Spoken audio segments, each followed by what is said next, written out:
Hey guys, tonight we're slipping into the narrow, torch, lit back streets of a medieval town.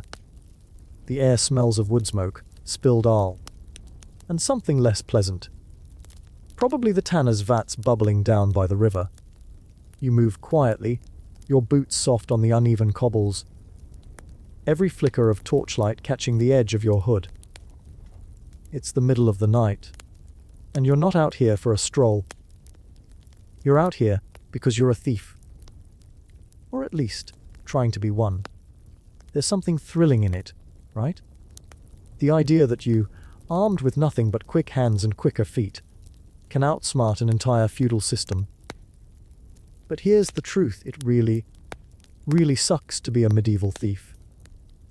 Between the watchmen, the neighbors, and the punishment that's waiting if you fail, you probably won't survive this night. So, before you get comfortable, take a moment to like the video and subscribe. But only if you genuinely enjoy what I do here. And I'd love to know, where are you listening from? And what time is it there right now? Now, dim the lights. Maybe turn on a fan for that soft background hum, and let's ease into tonight's journey together. The night wraps around you like a cloak, soft and cool, but your pulse beats hot under your skin. You've memorized the map of this place. The crooked alleys, the quiet courtyards, the shortcuts between butcher and blacksmith. Town walls rise behind you, the moon catching on their rough stone, and every shadow looks like someone watching. The first rule of thievery here is don't look like a thief. You can't slink around too much. That's suspicious. You can't hurry either. That looks like guilt. You move casual, like someone with a purpose, maybe a laborer heading home late.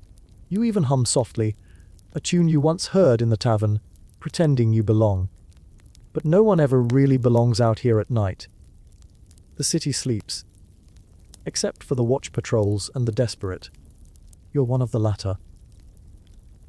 Your stomach twists as you remember why you're doing this. Maybe it's because your master hasn't paid you in months. Maybe the harvest failed, and your family's starving in the next village. Or maybe you just crave the rush, like so many others who tried their luck and ended up swinging for it. A dog barks in the distance. You freeze. Every sound matters, the flap of a shutter, the clink of armor somewhere beyond sight.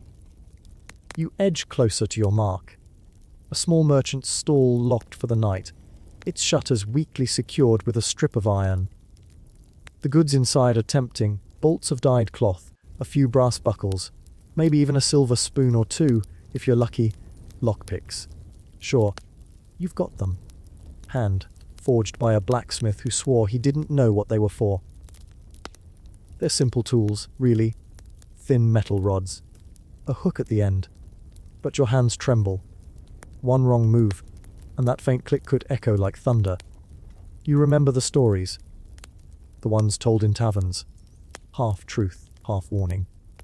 The thief who bragged too loud and got caught because his own drinking mates turned him in. The woman who tried to steal candles from the church and had her hand burned instead.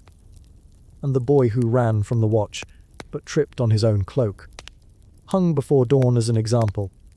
Historians still argue whether medieval crime rates were truly that high or just exaggerated by paranoid officials. But punishment, that was no exaggeration. Theft was seen as both sin and crime, an offense against God and man alike. You finally pop the latch open and slip inside. The air smells of spice and cloth and stale dust. You grab what you can. Nothing too heavy, nothing noisy. A pouch of coins, maybe. The faint metallic ring makes your heart jump. You stuff it into your tunic and move fast. Then, a shout. Somewhere outside. You freeze again, pressed against the wood. The shout grows louder, then laughter follows. Just drunks this time. But your nerves are shredded. You slip out, lock the stall behind you. Small mercy, as if that'll matter. And disappear into the warren of streets. Here's where you realize the cruel irony of medieval theft. There's almost nothing worth stealing unless it's from someone powerful. And those people. They have guards. Lots of them. You steal from the poor, and you're a monster. You steal from the rich, and you're a fool. Either way, the ending's bad. Still, the night gives you its small victories. You pass by the baker's, the smell of old bread teasing your empty stomach. You see the old beggar who always sleeps under the bridge, his snoring steady, unbothered. You envy him, absurdly, for his peace. You duck into an alley where a candle glows faintly from a window. A woman leans out and whispers, "You got something?" She's a fence. One of the few who'll buy stolen goods. No questions asked. You hand her the pouch. She tosses you a coin that feels far too light for the risk you took. "That's all," you whisper. She shrugs. "That's what it's worth to me." You want to argue, but you don't. The less attention, the better. You melt back into the dark, clutching your single coin like a prize and a curse all at once. There's a weird comfort in this life, though. The thrill of danger. The sense that for a few hours, you outwitted the whole system. You've done something forbidden and survived it. For now, a soft wind picks up. The torches flicker. Somewhere, church bells ring for midnight, echoing through the crooked lanes. You glance at the steeple and think, maybe you'll confess tomorrow, maybe you'll quit. But deep down, you know you won't. Because here's another truth historians agree on: medieval life was hard enough when you followed the rules. Breaking them sometimes felt like the only way to live at all. You reach the edge of town, the fields stretching beyond. You could run, disappear into the woods, maybe start over somewhere new. But as the moon dips behind a cloud, you hear footsteps behind you. Not running, marching. The town watch. You duck into a shed, heart pounding. Through the cracks, you see the glow of lanterns moving closer. They're sweeping the outskirts tonight, probably for smugglers or vagrants. You hold your breath, pressing into the hay, praying they pass. Your thoughts scatter to the strangest places. You remember your mother warning you that thieves are born under cursed stars. You remember the priest's sermon about divine justice. You even remember the market song that mocked pickpockets. Quick of hand, quicker to hang. You almost laugh at that. Quietly, though. One lantern lingers too long near your hiding place. The watchman squints, then spits, muttering something about cats. He moves on. Your lungs finally release the air you've been holding. You stay there until dawn, stiff and cold, staring at the thin light creeping through the cracks. The town wakes up, slowly, roosters crowing, carts creaking, blacksmiths hammering. To everyone else, it's just another morning. For you, it's a victory. But you know better than to celebrate. You survived one night, that's all. As you crawl out, brushing hay from your hair, you realize something. Being a thief isn't just about stealing things. It's about stealing time. Every day you live free is borrowed from the noose waiting for you. And whether you're in the city or the countryside, someone's always watching. Always ready to remind you that in this world, even freedom has a price. You tighten your cloak, tuck the single coin deeper into your pocket, and head toward the next shadowed street. Because as much as it sucked to be a medieval thief, it's even worse to stop being one. You wake to the sound of boots. Not your own, not yet. Heavy iron, nailed soles striking cobblestone in rhythm. Too even to be drunks. Too early to be travelers. The town watch. You flatten yourself behind a cart, trying to still your breathing. The dawn is grey and damp, mist rolling low through the alleys. It should hide you, but it also muffles every sound, making each scrape of your sleeve feel deafening. Somewhere, a rooster crows as if mocking your predicament. "Keep your eyes sharp," one voice says. That merchant swore he heard something at his stall. Right, that merchant. The one you robbed. You swallow hard, every muscle stiff. You thought you were careful, but in medieval towns, nothing stays secret for long. gossip here moves faster than the plague. The baker's wife saw a shadow, the tanner's apprentice heard a clink of coins, and by morning, you're already the villain of every whispered story. Here's the part they don't tell you about being a thief. It isn't the stealing that gets you. It's the after. You wait until the boots fade into the distance, then slip out, hugging the walls as if the stone could hide you. The streets are waking up now, women carrying baskets to market, apprentices sweeping the steps of their masters' shops, a monk hurrying by with his robe hitched against the mud. You try to look normal, but that's impossible. Everyone in a medieval town knows everyone else. One unfamiliar face, and you're already suspicious. You pass the baker's stall, pretending to study the loaves. The baker squints. "You're up early," he says, his tone too casual. You smile. "Couldn't sleep." He grunts, not convinced. His wife appears behind him, wiping her hands on her apron. "Funny," she says. "Someone was creeping round the square last night." You shrug. Toss a coin onto the counter. Your stolen coin, ironically, and take a hunk of bread. The baker's eyes follow you as you walk away. It's strange.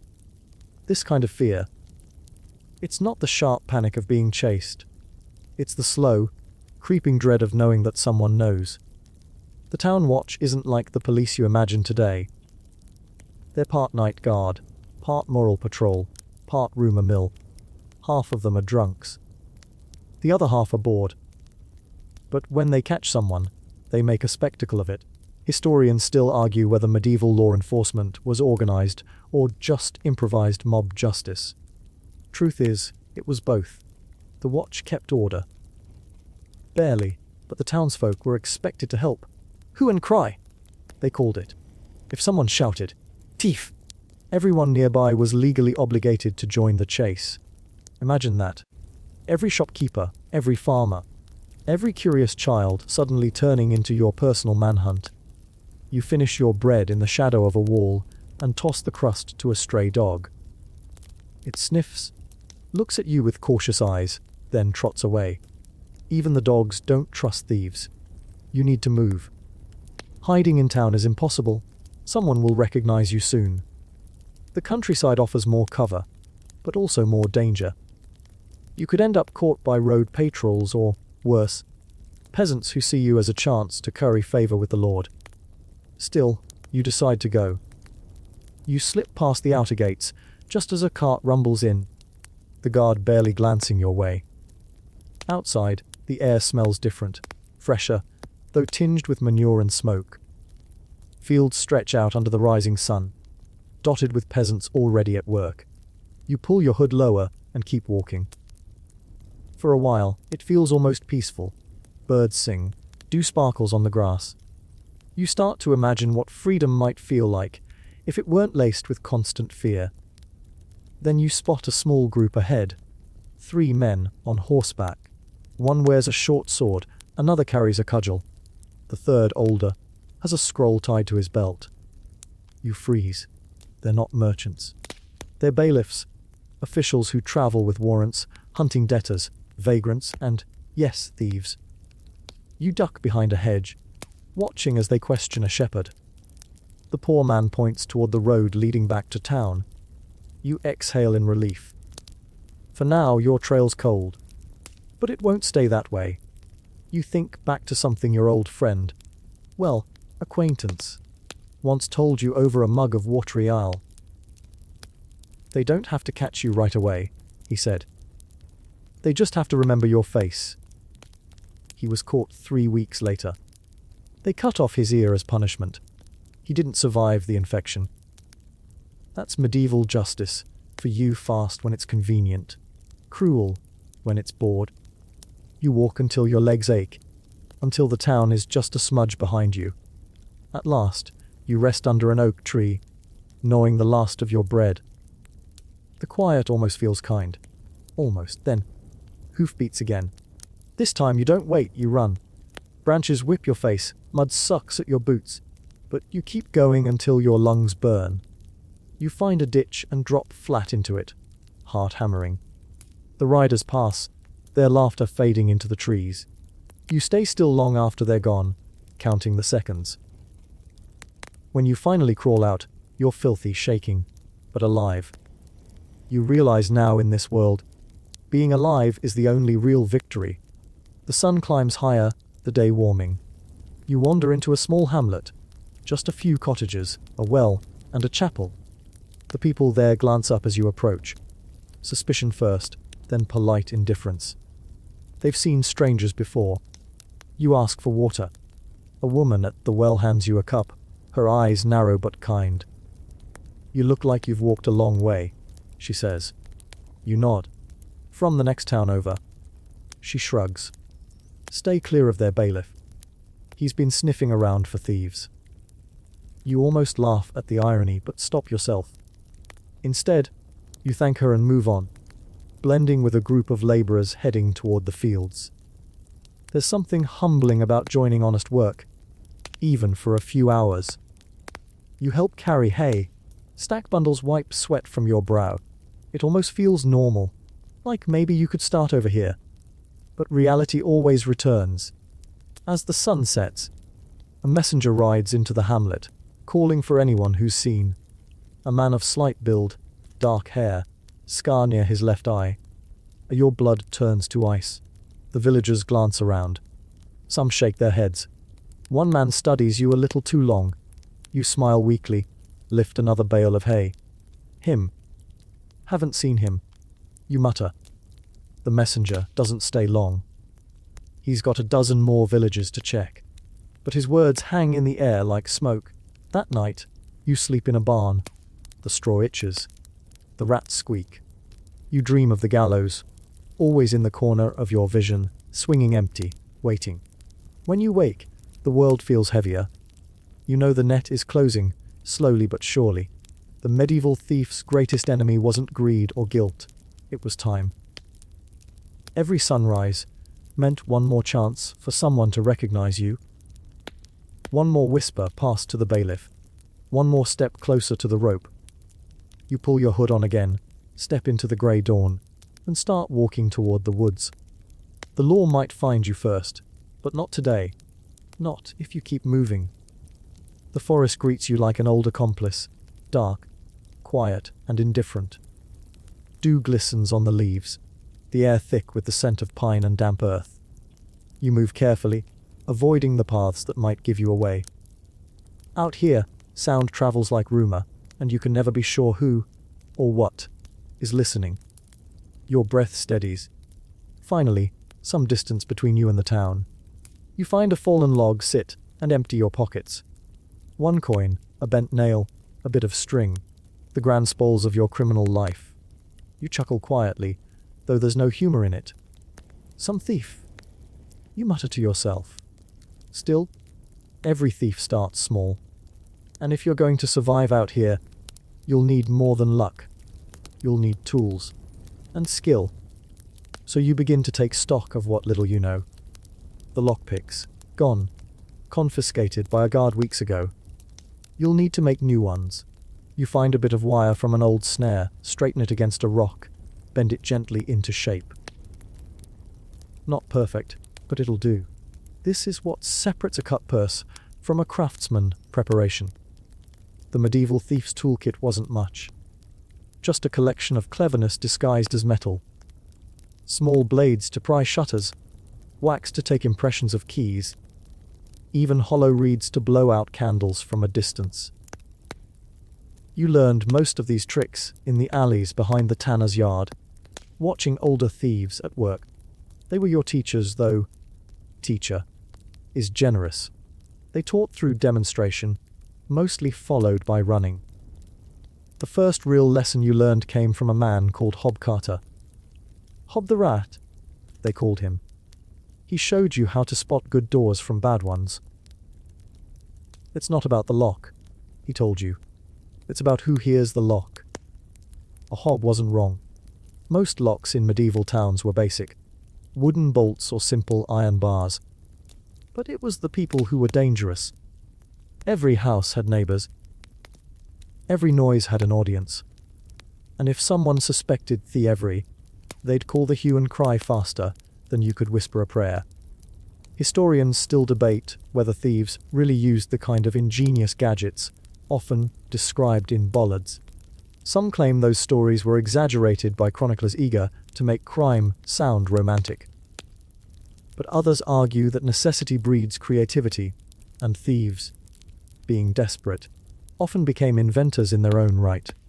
You stand, stretch, and keep moving through the trees. A shaft of light cuts through the branches, catching the edge of your makeshift tool.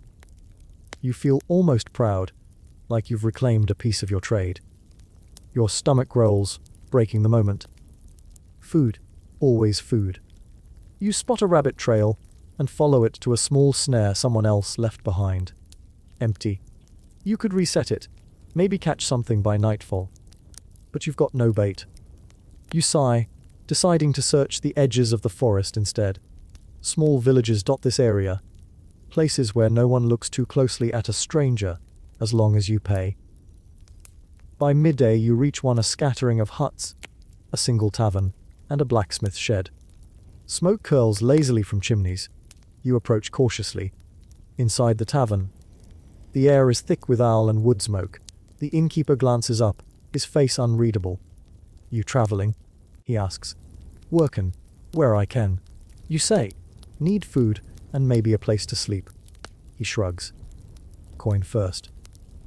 You slide your single coin across the counter, praying he doesn't notice its worn crest. The merchant's mark from the town you just fled. He doesn't. He just hands you a bowl of thin stew. You eat slowly, pretending not to notice the other patrons watching you. Most are peasants, their faces lined from labor. But one man stands out, a scruffy figure in a patch cloak, his fingers tapping a rhythm on the table. He meets your eyes and smirks. "Traveller." He says. "Funny. You've got the look of someone who doesn't travel by choice." You stiffen. "And what look is that?" "The look of someone who counts exits before he sits down." You almost choke on your stew. "You a priest?" He grins. "Worse." "A thief." You study him carefully. There's something disarming in his honesty. He lowers his voice. "Don't worry. I don't rat on my own. Not unless they deserve it." He slides you a small piece of parchment. "Meet me behind the smithy after sundown. Might have work for you." You hesitate. It could be a trap. It probably is a trap. But you have no better options. Night falls. You slip outside, the cool air smelling faintly of iron and smoke. The thief is waiting, leaning against the wall. "Name's Cal," he says. "You can keep yours to yourself." "Good enough," you answer. He grins. "Good. We're visiting a reeve tonight." You blink. "A reeve? You mean the Lord's man?" He nods. "Exactly. Rich, corrupt, and sleeps like the dead. Keeps his tithe coins in a chest big enough to sit on." You shake your head. "You're mad." "Probably," he says cheerfully. "But that's where the money is." You both move through the sleeping village, sticking to the shadows. The reeve's house stands apart from the others. Timber framed, its small windows shuttered. You can hear his dog snoring from inside. Carl gestures for silence, then kneels by the door. He pulls out a curved tool, slimmer and better made than yours, and begins working the lock. You watch closely, noting his touch, the way he listens to the tumblers like he's coaxing a secret from them. Click. The door creaks open. Inside, the air smells of tallow and stale meat. A candle flickers on the table beside a jug of wine. The chest sits in the corner, half buried under linen. You feel a spark of excitement. Cal waves you forward. "Your turn," he whispers. You kneel, slide your wire into the lock, and work gently until it yields. The lid creaks open to reveal rows of coins, glinting dully in the candlelight. You both exhale. Then? Footsteps. Someone upstairs. You freeze. Cal gestures wildly, but it's too late. The reeve's wife appears at the top of the stairs, candle in hand. Her eyes go wide. "Thieves," she screams. You bolt.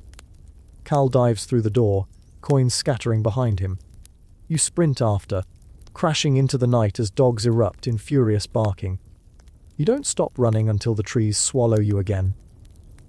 You collapse against a trunk, chest heaving, laughter bubbling up, despite yourself. That was insane. You gasp. Carl grins, breathless. And profitable. If we hadn't dropped half the loot. You both laugh, though it's hollow. You know the hue and cry will come at dawn. Where will you go? You ask. He shrugs. Wherever the next meal hides. Same as you. You nod, realizing he's right. Thieves like you never stay anywhere long enough to be safe, or fed. He tosses you a single silver coin. Splits a split, he says, then vanishes into the dark. You sit there, the silver glinting in your hand. For all the fear, the hunger, the close calls, there's something intoxicating about it. You survived again. Somewhere far off, a bell tolls. Another thief caught. Another warning. You tuck the coin away, pick up your wire, and whisper to the forest. Tomorrow, I'll be smarter. The trees say nothing. They've heard that one before. The dawn doesn't care what you've done. It comes anyway, cold, grey, and pitless. You wake under the same oak tree. The silver coin from Cal pressed into your palm. Your body aches from running. Your throat burns from breathing the night's damp air. And yet somehow, you're still alive. But the air feels different this morning. Heavier, quieter. Somewhere nearby, a church bell tolls again. Not for mass. For judgment. You follow the sound through the mist until you reach a small crowd gathered at the edge of a village green. A wooden platform stands there, hastily built but sturdy enough for its grim purpose. Two men in coarse tunics are binding a third, his head shaved, hands tied, while the priest mutters last rites. You don't need to ask what's happening. You already know. The thief's crime was probably small. A loaf of bread, a punnis of copper. But punishment here doesn't care about scale. It's about spectacle. Everyone must see. Everyone must learn. You keep to the shadows, hood drawn, watching as the reeve himself steps forward to read the sentence aloud. By order of his lordship, he proclaims, and in the name of God's holy law, this man shall hang for the crime of theft. The crowd murmurs, some crossing themselves, others cheering. The rope creaks. The condemned thief looks out over them with wide eyes, maybe searching for mercy, maybe just for a face that doesn't hate him. He doesn't find one. The priest nods. The trapdoor falls. The sound is short, final, and awful. You flinch, even though you try not to. You tell yourself you've seen worse. But the truth is, no one ever gets used to this. This is why it sucked to be a medieval thief. Because no matter how hungry you were, no matter how desperate, your life could end like that, swinging in the morning fog while neighbors traded gossip about your soul. Historians still argue whether executions were really as common as chroniclers described, or whether writers exaggerated to make examples of the guilty. But even if only a few were hanged, their memory was enough to keep everyone terrified. You slip away from the crowd before the Reeves men start looking too closely. The image lingers behind your eyes. The rope, the body, the silence after. You can't shake it. The roads are busier now, carts creaking toward market. You blend in with the traffic, keeping your head down. But every time a guard rides by, your stomach knots. You know what they'd do if they caught you. And hanging isn't the only punishment waiting for thieves. You've heard the stories. Everyone has. Some thieves were branded, an iron pressed to the cheek or hand, so the mark would warn others forever. Some had an ear cut off, or a few fingers, or even their nose. The worst were mutilated and turned loose. Living warnings that crime doesn't pay. You once saw a man like that in the city of York. He had no nose, just a dark hollow where it had been sliced away. He sold cheap charms, claiming they'd bring luck and keep you from the rope. Children laughed at him. Adults looked away. He didn't seem to care, but you could see the shadow behind his smile. The church claimed such punishments were merciful. After all, better to lose a hand than your life, right? But you've always wondered what mercy really means when it's done with a knife. You pass a small chapel by the roadside. Its wooden door stands open, and you can hear a monk chanting softly inside. For a moment, you think about stepping in, confessing, maybe asking for forgiveness. But you don't, because forgiveness doesn't erase scars or branding irons. You keep walking. By midday you reach another market town, bigger than the last, bustling with traders and pilgrims. It should feel safer, but it doesn't. You can already sense the eyes of the watchman, trained to spot nervous movements, dirty boots, hands that linger too long near purses. You wander the stalls, pretending to browse. Silversmiths, butchers, wool merchants. You don't dare steal here. Not today. The image of the gallows still hangs heavy behind your eyelids. A sudden shout jolts you. "Stop him!" And instinct makes you duck, heart racing. But it's not about you this time.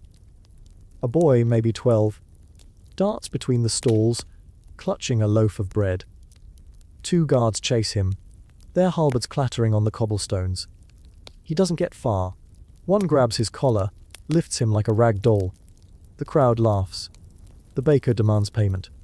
The guards exchange a few words, then drag the boy toward the stocks.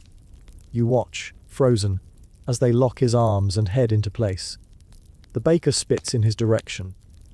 Someone else throws a rotten turnip. The boy flinches but doesn't cry. You wonder how many times he's done this before. The punishment is simple humiliation. Not death, but somehow it feels worse. At least the hanged man was granted an ending. This boy gets to keep living with the laughter. Thieves breed thieves, mutters a woman beside you, shaking her head. Should have whipped him. You turn away, bile rising in your throat. When night falls, the square empties. The boy's still there, asleep in the stocks, face streaked with dirt and tears. You slip over quietly, loosen the latch, and whisper, "Go." He blinks at you, confused, then bolts into the dark. You don't wait to see where he goes. You just keep walking, deeper into the maze of streets. For a moment, you think you hear footsteps behind you, soft, measured. You quicken your pace. The shadows stretch longer. Then, from the corner of your eye, you spot 2 figures in rough cloaks. Bailiffs again, maybe. Or bounty hunters. It doesn't matter. You dart into a side alley and hide behind a barrel, heart hammering. Their voices drift closer. "Got another one today," says one. "Branding. 3rd offense." "3rd," the other laughs. Surprised they didn't just take his hand. Would've, if the Lord hadn't been feeling generous. Wants more examples, not corpses. You shudder. You'd heard that before too. Some lords preferred to keep their thieves alive, just marked and broken, to remind everyone who held power. You stay still until their voices fade, then slip out and head for the edge of town. The moon's rising, pale and cold.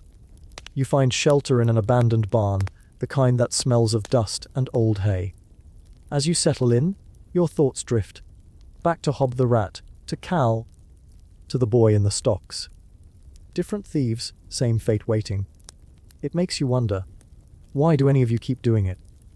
Maybe because the system's stacked so high that theft feels like the only rebellion left. When a lord taxes the peasants to starvation, who's really the thief? When a reeve skims 1/10 of every tithe for himself, where's the sin?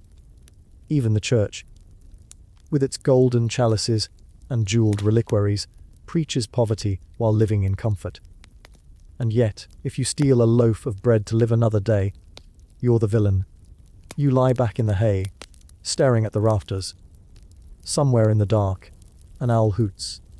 You remember hearing once that some thieves, when caught, would ask to be hanged facing east, so they could see the sunrise one last time. Superstition, maybe, or just poetry. Historians still debate whether gallows superstition had meaning, or was just the desperate grasping of doomed men. But you like to think it mattered. When your life's reduced to a crime and a sentence, symbolism might be the only thing you have left. You drift into uneasy sleep. In your dreams, the gallows waits again. But this time, it's not you hanging. It's the reeve, the tacksman, the corrupt lord. The crowd cheers the same way, hungry for spectacle. You wake with a bitter smile. Maybe that's the only justice a thief ever gets, dreaming of balance that never comes. When morning breaks, you rise and stretch, the stiffness in your limbs reminding you you're still human, still free for now. You step out into the light, blinking at the empty road ahead. Your reflection in a puddle looks older somehow, not by years, but by weight. The world keeps punishing thieves, but it never really stops making them. You adjust your cloak, take a deep breath, and start walking again. Because stopping isn't an option. Not yet. Somewhere beyond the next hill. Maybe there's a town where they don't know your face, where the law hasn't already written your ending. But deep down, you suspect the truth. No matter where you go, the gallows' shadow travels with you. By the time the sun has climbed to its highest point, the road ahead blurs into dust and glare. You've walked so long that your feet no longer ache. They've gone beyond pain into numbness. Each step feels automatic, mechanical, as if your body has decided to move on even while your mind lingers somewhere back in the village, staring at the empty gallows. The air smells of smoke and iron. A blackbird circles overhead, crying out. You wonder if it's following you, or simply tracing its own invisible route through this cruel land. In the distance, a ruined tower juts from the earth like a broken tooth. Around it lies a small hamlet, barely 10 huts, one smithy, a church too poor for stained glass. Smoke rises from cooking fires, thin and grey. You hesitate before entering. Every village has its rhythm, its laws, its gossip, and a stranger walking in uninvited draws eyes fast. But thirst drives you forward. Near the well, a group of women kneel, washing linen. One of them, older, glances up. You look half dead, traveller. Maybe only a quarter. You manage to joke. She chuckles. There's water. If you've a clean cup. You don't. She fills a wooden dipper anyway, hands it to you. The water's cold and tastes faintly of clay. To you? Long road? She asks. Longer than I thought it'd be. Where from? You pause. There's no safe answer. Nowhere that matters. Her eyes narrow. Not unfriendly, just assessing. Well, keep your head low. Bailiff passed through last night, looking for someone. Your heart skips. Someone. She nods. Said a thief took silver from Lord Darnell's wagon. Be careful. He don't care if he catches the right one or not. You thank her quietly and move on, heart beating faster. So the news has spread already. You're not just a hungry wanderer now. You're a name on someone's list. You find shelter by the old tower at the edge of the village. The stones are warm from the sun, the air thick with the smell of nettles. You sit, thinking. The Middle Ages had a way of chasing you no matter how far you ran. The law wasn't a system. It was a web, and every strand led back to someone with power. If a bailiff caught you, he didn't need to prove much. No lawyers, no fair trials. Just an accusation, a confession, forced or otherwise, and a sentence. Confession was everything back then. The church said truth lived in the soul, and pain was its key. So the justice system learned to pry it open. You'd heard tales from men who'd seen the inside of manors turned into makeshift dungeons. The rack, they said, stretched you until your joints wept. The strappado tore shoulders from sockets. The thumbscrew turned small bones into powder. And if you survived, you confessed. Everyone did. Sometimes, they didn't even bother with torture. A priest would threaten eternal damnation, and that was enough to make most break. Fear of the gallows was one thing. Fear of hellfire was another. You glance up at the tower again. Its top has fallen in, but the lower floors are intact. Curious, you slip through the doorway. Inside, the air is cool and dim. Rusted chains hang from the wall. A few rotted boards lie in a corner. You realize, with a hollow feeling, that this was once the Lord's prison. A simple one, probably used for petty thieves, tax dodgers, debtors. A spider crawls over an old iron ring in the wall. You picture someone tied there, waiting for judgment, praying to be forgotten. Medieval justice was slow when you needed it, and swift when you didn't. A wronged peasant could wait months, or years, for a verdict if the Lord even cared to hear his case. But a thief, swift, public, exemplary. The system loved examples. Your fingers trace the cold stone. Mercy, you whisper to no one. Outside, a bell tolls. 1, then 2, then silence. It's not for death this time. It's the church's call to curfew.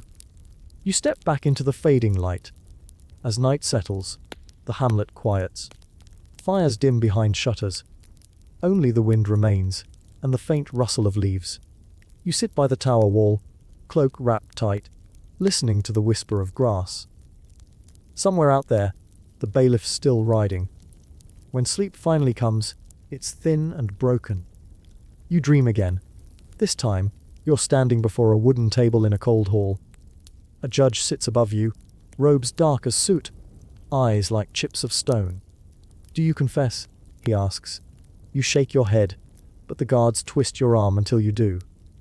The judge nods once, satisfied. The scribes write your guilt down neatly, as if it were fact all along. Then the dream melts, and you're falling through darkness, past bells, ropes, and faces that never forgive. You wake gasping. The moon's high, cold and white. You don't stay to see the dawn this time. You leave before anyone stirs. The road stretches north, bordered by skeletal trees. In the distance, torchlight flickers. A patrol, maybe. You hide among the roots until they pass, then keep walking. After an hour, you hear something singing. Faint, wavering human. You follow the sound until you find its source, a small chapel half, buried in ivy. Inside, a lone monk tends a candle, chanting softly. He looks up as you enter. You're welcome here, traveler, but speak softly. The walls remember sorrow. You nod. I need confession. He gestures to a bench. Then sit. You tell him a part of the truth. That you stole to eat. That you ran. That you watched a man hang and couldn't forget it. You don't tell him your name. He listens unmoving, then sighs. The world punishes hunger as if it were pride. But God's law and man's law are not the same. You wait for condemnation. Instead, he pours you a cup of weak ale and says, "Drink. You'll need strength more than forgiveness." His kindness stings worse than judgment. You drink in silence. Before you leave, he hands you a small wooden token carved with a cross.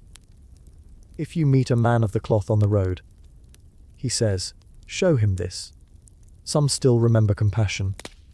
You thank him, step back into the morning.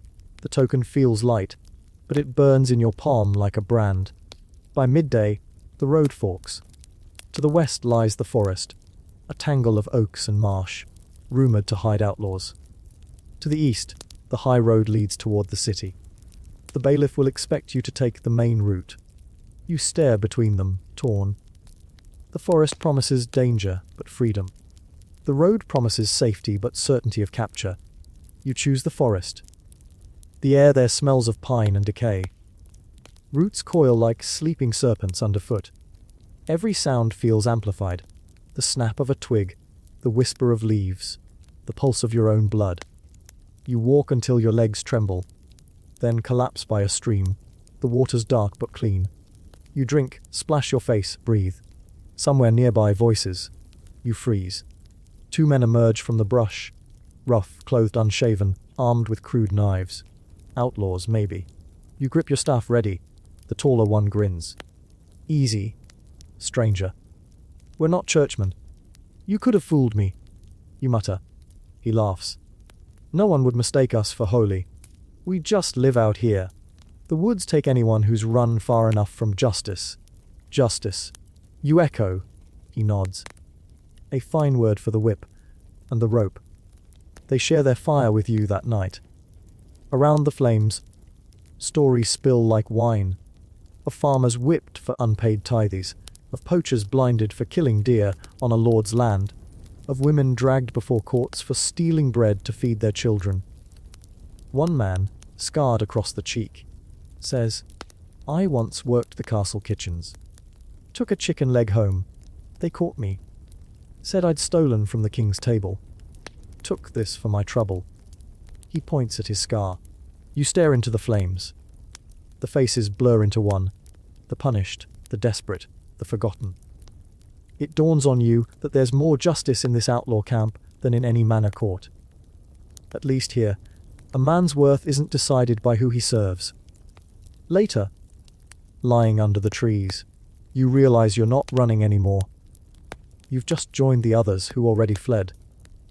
When dawn comes, you rise with the rest, ready to move deeper into the forest. But before you go, the tall man asks, "You ever think about going back?"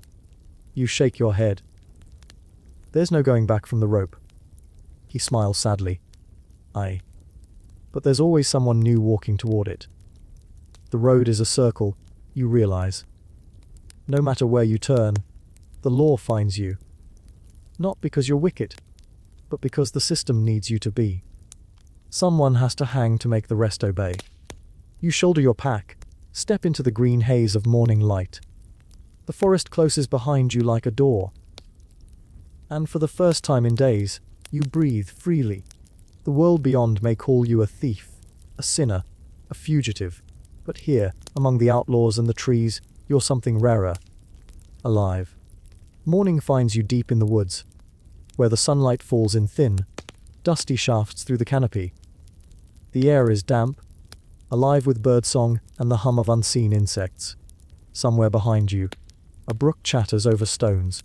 You follow its sound until you reach a small clearing ringed by oaks as thick as towers. It's here the others make camp again. Their fire smokes lazily, curling into the leaves like incense. You notice how organized they are. Not a random rabble, but a group that's learned to survive together. The tall man from last night. His name is Godric, you've learned. Squats by the fire, sharpening a knife with patient strokes. Beside him, a woman in a patched red cloak hums softly as she repairs a torn satchel. Two younger boys haul wood, laughing under their breath. It's not chaos, it's a rhythm, a forest's version of order. Godric looks up. Sleep well, stranger. As well as a hunted man can. He grins. Then you slept like all of us. You smile despite yourself. There's comfort in knowing your misery isn't unique. Here in the greenwood, you find a kind of fellowship among those who've been branded as thieves. Some stole out of greed, others out of hunger, and a few for reasons no one asks about. Together, they've made their own kingdom, one without lords, judges, or priests. When you ask what they call themselves, Godric shrugs. We're just the forest shadows. The law says we're outlaws. But the deer don't seem to mind. You help fetch water, patch a torn tent, and share in their meal, stew thick with barley and herbs. It tastes better than anything you've eaten in weeks. As the day warms, stories ripple through the camp. You hear of other bands hidden in nearby woods. Some ruthless, others strangely noble. They talk of one called the Greenwood King, a man said to rob tax wagons and leave coins on cottage doors. Sounds like a myth, you say. Maybe. Godric replies, but myths keep men brave. And that, you realize, is how legends are born, not from truth, but from the hunger for it. Historians still argue whether such figures ever really existed. Was there truly a Robin Hood? A folk hero robbing the rich and feeding the poor? Or were they just fragments of stories stitched together by hope? Whatever the truth, it doesn't matter out here. What matters is that someone, somewhere, once fought back. That evening, a scout returns breathless, saying riders were spotted near the old road. Soldiers, likely searching for your group. A murmur passes through the camp. Godric stands. We'll move at dusk. They won't risk the forest at night. He's right. Few men do. Too many tales of ghosts, wolves, and bandits. But as darkness falls and you pack what little you have, you sense the tension. Every creak of wood, every distant owl cry feels like a warning. You travel in silence, the only light a thin silver moon threading between branches. The air smells of pine and damp earth. Hours later, you reach a ruined chapel half swallowed by vines. Inside, the stone floor is cracked but dry. A faded mural still clings to the wall, a saint, perhaps, holding scales and sword. Justice again, watching even here. The woman in the red cloak laughs softly. He's followed us, hasn't he? Justice, you ask. Or whatever passes for it. She tosses a twig into the fire. They say once you're named outlaw, you're beyond the law. Neither living nor dead in the eyes of the realm. No priest can shrive you, no court can pardon you. You exist only in the forest. Sounds almost peaceful. You murmur. She smiles faintly. Until winter. That word chills you more than the wind. Winter, when the leaves fall and hiding becomes harder. When the rivers freeze and food vanishes. The outlaws have their own hierarchy. You learn that quickly. Godric leads this band, but not by title, by respect. The red-cloaked woman Agnes is their scout and healer. The others follow her word when it comes to herbs, wounds, or omens. You notice how they avoid certain trees, mutter charms when passing a moss-covered stone. Superstition here is survival. One night, Agnes hands you a charm of woven rushes and says, "Hang this near where you sleep." Keeps the watchman's eyes away. You raise a brow. Does it work? She shrugs. Worked so far, hasn't it? You hang it anyway. Out here, disbelief feels like arrogance. Days blend together. You learn the forest sounds. The whisper of rain through leaves. The warning call of crows. The soft rustle that means deer nearby. You start to move like them.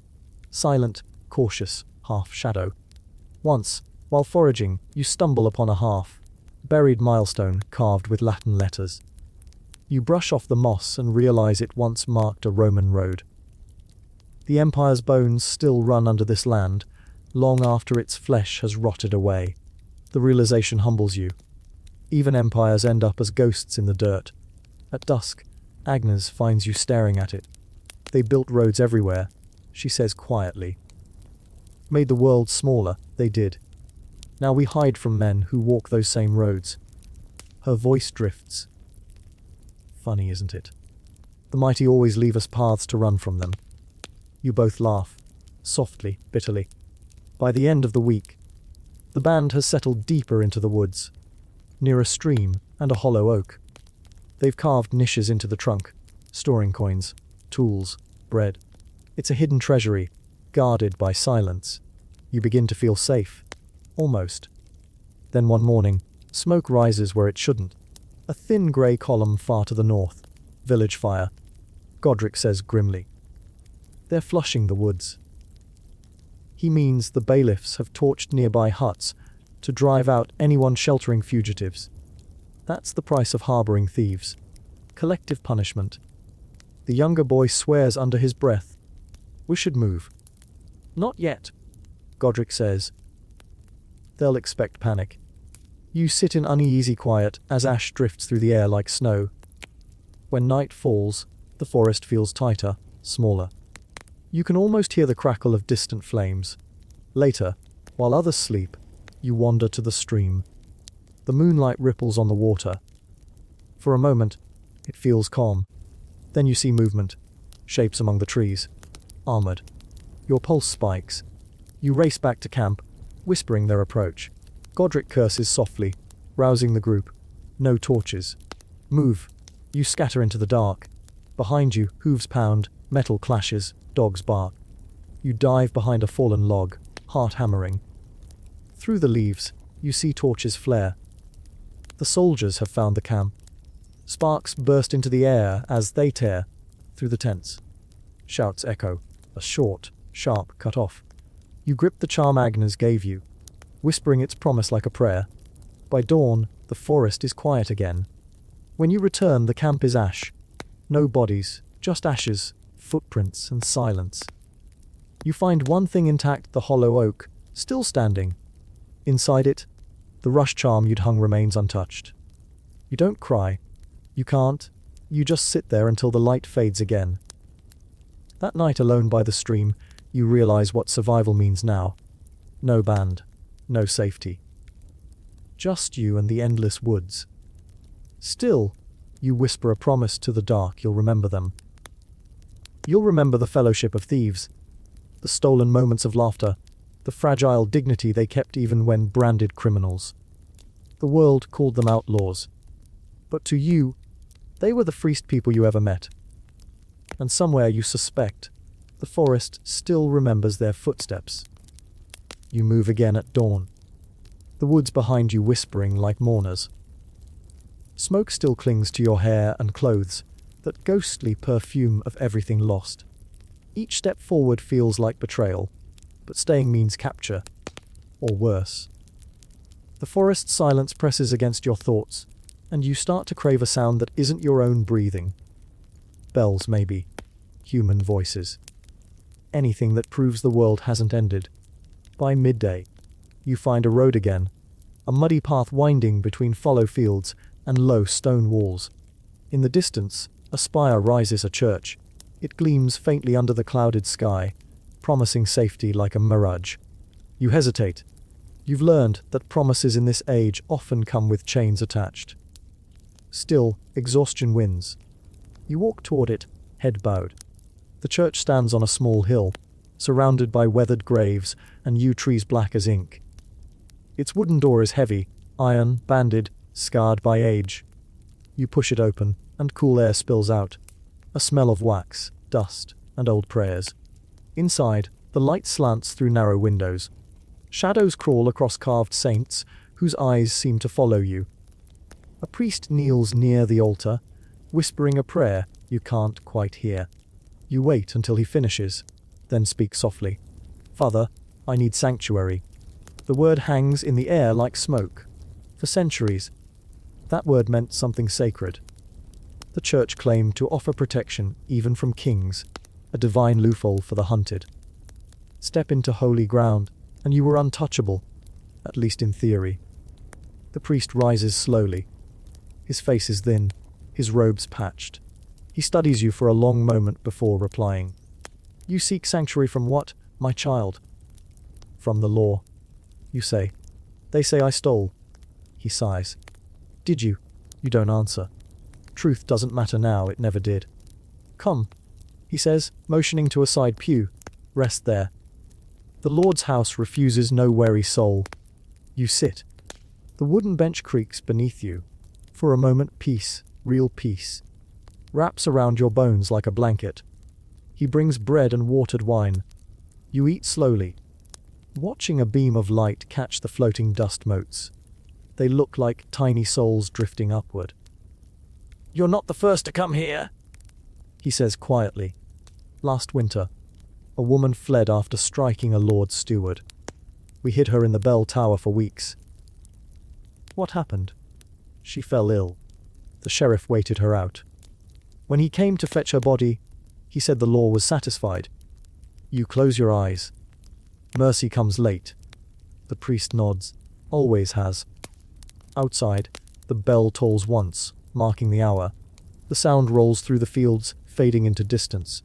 As the day passes, villagers come and go, lighting candles, whispering gossip. You keep your hood low. One boy stares too long, but his mother tugs him away. The priest doesn't ask questions. He only says, "If you wish to claim full sanctuary, you must stay 40 days. After that, you either surrender or accept exile." "Exile," he nods. "You'll be stripped of possessions and escorted to the nearest port. If the shipmaster takes pity, you sail. If not," he doesn't finish the thought. You picture yourself on some distant shore, nameless, unclaimed. Maybe freedom wears the face of loneliness. Night falls, and the priest lights candles at the altar. Their glow flickers across the crucifix, making the figure of Christ seem alive, breathing, almost weeping. You whisper, "Do you think God forgives thieves?" He replies, "I think he understands hunger better than most judges." You almost laugh, but it catches in your throat. That night, you sleep in the nave, wrapped in a borrowed blanket. Rain drums softly against the roof. Somewhere in the dark, a rat scurries between pews. You drift into uneasy dreams, visions of coins turning into bread, then into ash. In the morning, the priest wakes you gently. "Word travels fast," he says. "The sheriff's men rode through at dawn, asking questions. I told them no one sought shelter here." You stare at him. "Why lie for me?" He smiles faintly. "Because truth doesn't always serve justice." He leads you to a trapdoor near the altar. Beneath it, a narrow passage slopes into shadow. "It leads to the old crypt," he says. "Fu go there anymore. If soldiers come, stay quiet." The air below smells of damp stone and old incense. You duck under cobwebs, heart hammering. Coffins line the walls, some open, others sealed with wax and crosses. It's not the dead you fear, though. It's the living. Hours crawl by in silence. Then, faintly, voices above. Heavy boots. Metal clinks. "The priest claims no one's here," one says. "Check anyway," another replies. You hold your breath. Dust falls from the ceiling as they stomp overhead. Then, sudden stillness. The creak of a door. Footsteps fading. When you finally climb back up, the priest looks pale. "They'll return," he warns. "And next time, they'll search." You both know what that means. Sanctuary is only as strong as the courage of those who defend it. And courage bends under pressure, especially when the law threatens to burn churches that harbor criminals. By evening, you've decided. "I can't stay," you tell him. "If they punish you for me, I'll never sleep again." He doesn't argue. He simply presses a small loaf and a flask into your hands. "Then may the forest protect where faith cannot." You thank him. At the door, you pause and glance back. The candles still burn. Their light trembles but doesn't go out. Outside, the air smells of rain and smoke. You head toward the hills, heart heavy but steady. Behind you, bells toll again, soft, distant like a farewell. As you walk, you think about all the others who must have fled like this: thieves, rebels, heretics. The sanctuary law gave them 40 days to live between two worlds, neither condemned nor free. Historians still argue whether sanctuary truly offered mercy or merely delayed the inevitable. Some say it was a loophole that saved lives. Others call it a cruel pause before the rope. Either way, it was a fragile promise in a hard age. You pass a wayside cross half, swallowed by ivy. Someone's hung a stolen purse from it, tied with a prayer ribbon. Maybe an offering. Maybe a warning. You smile wryly. Even in flight, thieves leave signatures. By nightfall, you reach a ridge overlooking the valley. Lightning flickers far off, tiny veins of silver across the clouds. You find shelter beneath a fallen tree and huddle there, chewing stale bread. Your thoughts drift back to the priest's words. Because truth doesn't always serve justice. Maybe that's the real sin of your time, not theft, but the belief that law equals righteousness. You stare at the dark horizon, where church spires and gallows both pierce the same sky. Two monuments to power, each claiming to save the soul. The rain thickens, drumming against the wood. Sleep pulls you down again, gentle but uneasy. In your dream, the church door stands open. Inside, the priest kneels before armed men, his hands raised. You try to shout a warning, but no sound leaves your mouth. Then the scene fades, and you're standing alone in a candlelit hall. Gold glitters everywhere. Chalices, rings, crowns. You reach out, touch one, and it turns to rust. You wake before dawn, breath shallow, heart racing. The forest smells fresh, the rain gone. You rise and whisper a silent promise. To the priest, to the forest, to yourself. You'll keep moving. You'll stay free. The church can't save you, but the road still can. And so you walk on, into a world that forgets mercy but never forgets names. The next morning tastes of mist. Cold dew clings to your boots as you follow a narrow deer path that threads between the heather and thorn. The world feels emptied of voices, just the slow, patient breathing of the land itself. A new sun spills pale gold over the horizon, and for a brief heartbeat you let yourself believe that maybe, just maybe, you've left danger behind. But you've lived too long to trust silence.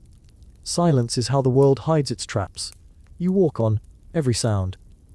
Crack of twig, flutter of crow, like a warning whispered too late.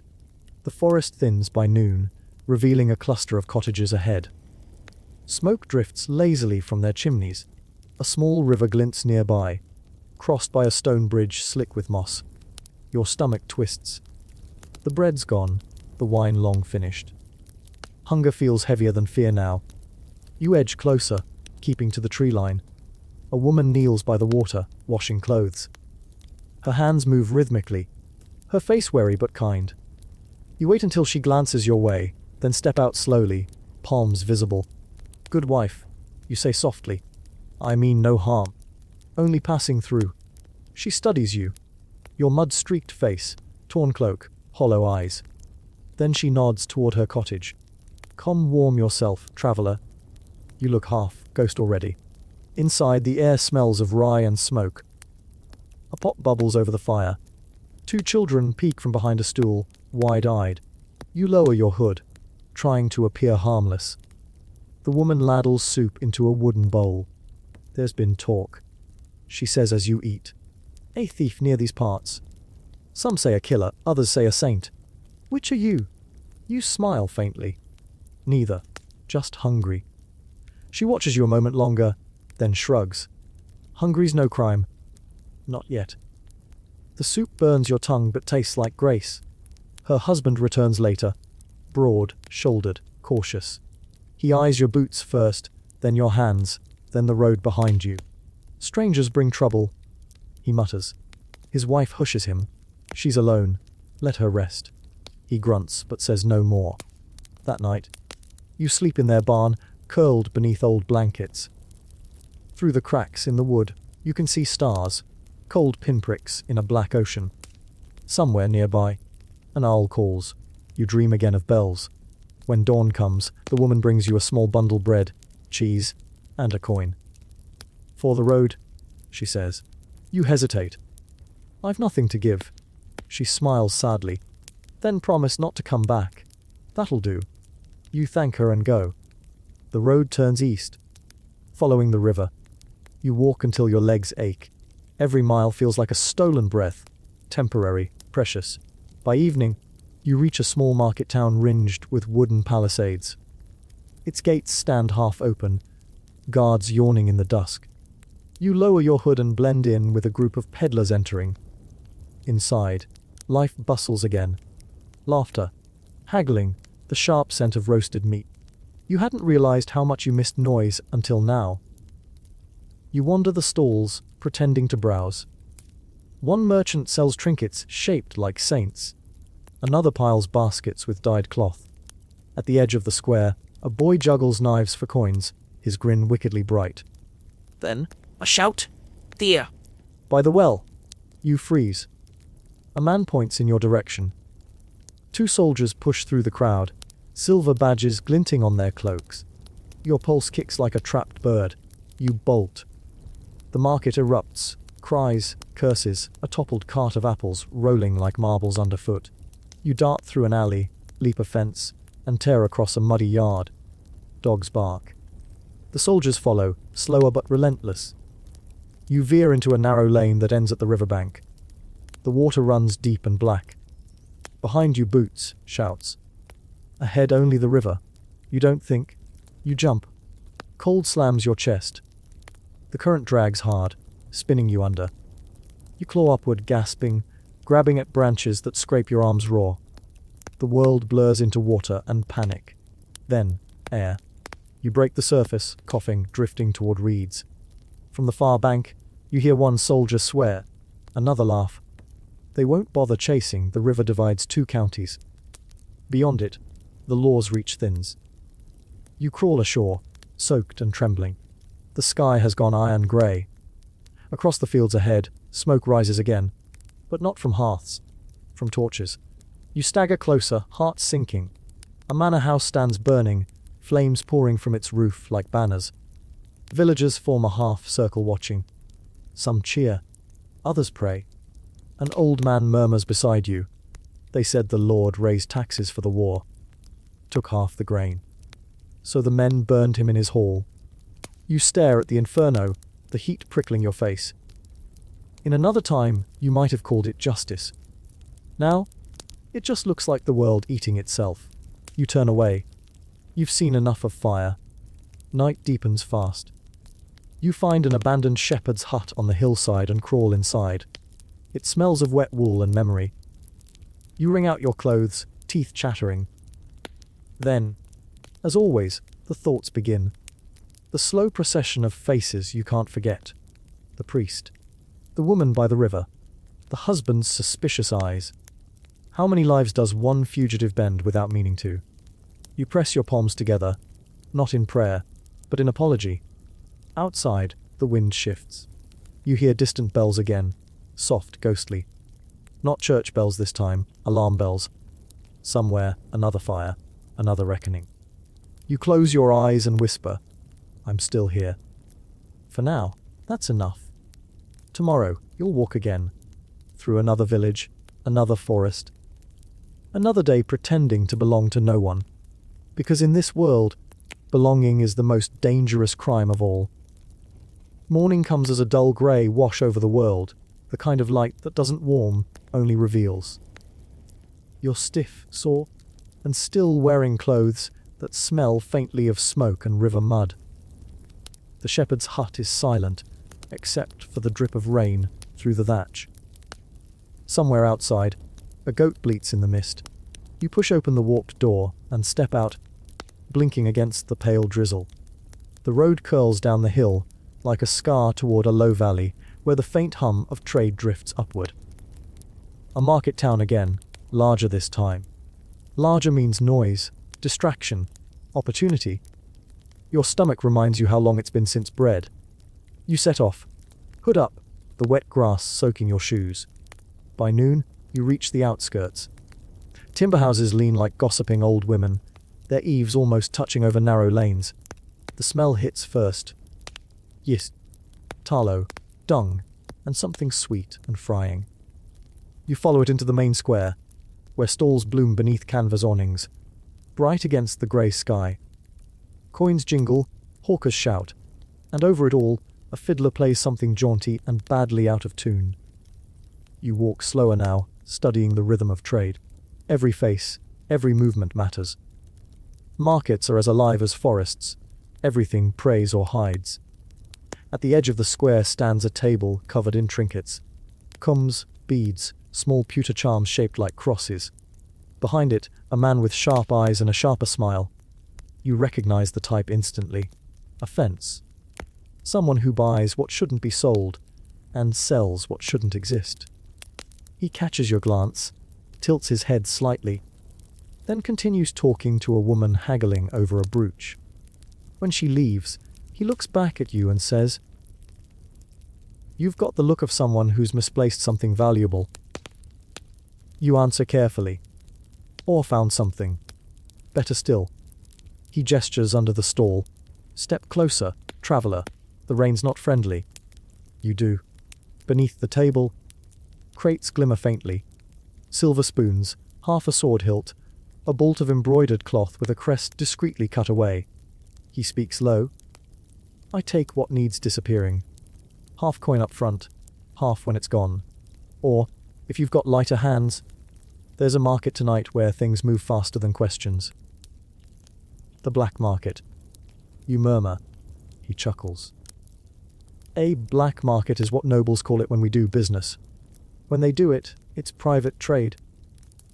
You can't help smiling. Same game, different table, he nods. Exactly. You make the deal, a small piece of jewelry from one of your earlier adventures. It's gem-cracked, but still bright. He counts out coins with fingers that never hesitate. Word of warning. He adds as you pocket them. Keep your head down after dusk. There's talk the constable's sniffing for smugglers. Not that it ever stops the trade. It just raises the price of silence. You thank him and fade into the crowd. That night, you follow his directions. Through a tanner's alley, past the river wharf, to a row of abandoned storehouses. One, the largest, hums faintly with muffled voices. You slip inside. Lanterns burn low.